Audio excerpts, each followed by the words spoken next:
Colombian President Gustavo Petro has announced that the country will purchase new Saab Gripen multirole fighter jets from Sweden.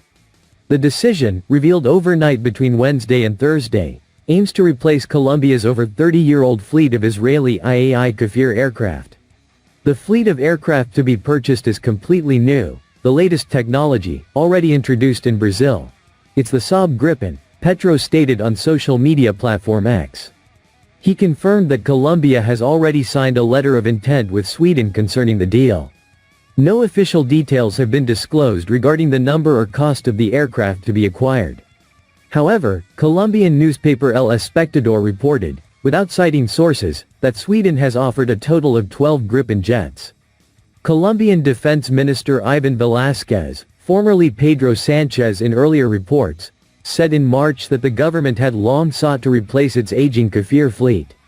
He noted that options under consideration included the American F-16, Swedish Gripen, and French Rafale, stressing the importance of defending national sovereignty and countering threats from armed rebel groups.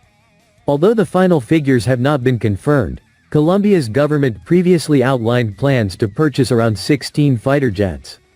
In 2023, it allocated a budget of approximately $3.65 billion for the modernization of its air force.